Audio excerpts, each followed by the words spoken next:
publicação recente, a comissão emitiu uma manifestação em que claramente o órgão se posiciona a favor da derrubada do marco temporal em relação a terras indígenas. Nesse sentido, a justificativa foi de que a tese do marco prejudicaria os indígenas, mas nada falou de milhares de famílias de agricultores que vão perder as suas propriedades. Nós temos aqui no Brasil, senhor Rafael, só para o senhor entender, no meu estado de Santa Catarina, numa cidade, temos 10 mil famílias que estão há mais de 100 anos nas terras, agricultores que têm título de propriedade emitido pelo Estado brasileiro, ou seja, posse mansa e pacífica, propriedade registrada, produzem alimentos para o Brasil. É a quinta geração dessas famílias. E só que eles vieram agora com uma tese de que os indígenas, né, que ocupavam o Brasil em 1500, têm direito de demarcação de qualquer território do Brasil. Ou seja, 500 anos depois, nós temos uma imensa insegurança jurídica.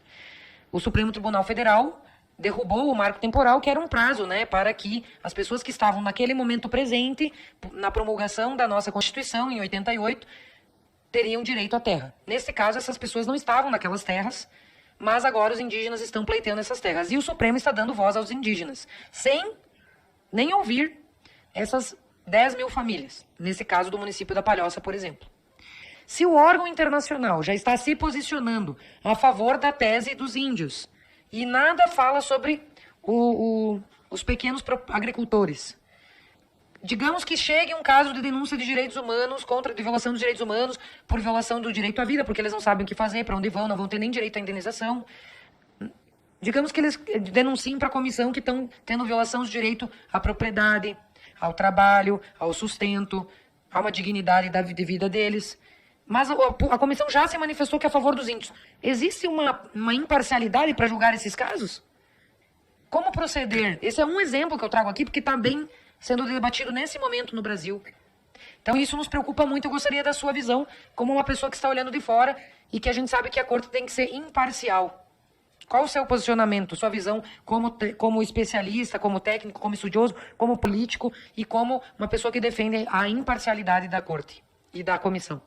Eu não conhecia o caso dessa barbaridade a qual a senhora se refere neste momento. Sinceramente, o que eu acho agora é que eu deveria dizer que, assim como são parciais, né, quer dizer, ideologicamente, nós vemos que essa posição os levou a perder o senso comum, porque essa é grande parte dos problemas no mundo hoje. As autoridades de diferentes tipos perderam o senso comum pela influência de várias ideologias e de posições extremistas.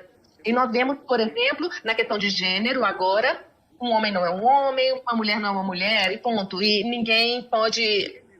a pessoa pode escolher seu gênero, entre aspas, quando esse vem, melhor dito, quando o ser humano, no fundo, não tem gênero.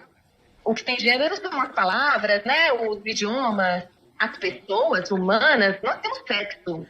Mas então, o que eu gostaria de dizer é que o senso comum foi perdido, né, e esse é um problema de grande parte do direito e dos atentados contra a juridicidade, as questões do direito nacional e internacional, porque quando não são respeitados nesse sentido, e aí chegam-se a conclusões, as cortes, os magistrados ou os comissionados também chegam a decisões tão ridículas e abusivas como essa que a senhora menciona nesse momento.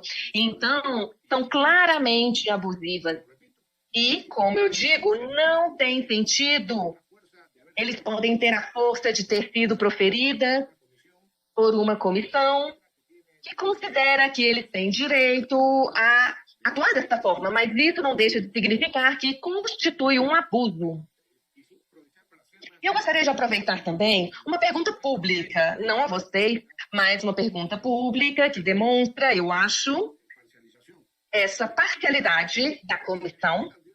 Se trata de uma comissão que diz a verdade pelo respeito aos direitos humanos, isso é o que todos entendem, todos os direitos de todas as pessoas, porque nunca processaram, nem menos acusaram um Estado diante da Corte Interamericana, por exemplo, por não investigar e processar ou sancionar os responsáveis das mortes de militares e policiais em manifestações ou protestos violentos de partidos comunistas ou neocomunistas.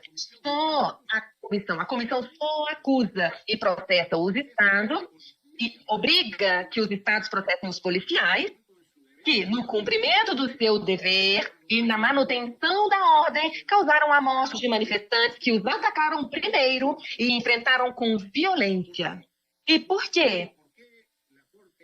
A Corte nunca processou, a comissão nunca processou, nem muito menos acusou nenhum desses estados por não investigar, processar e penalizar terroristas, autores de delitos de lesa humanidade.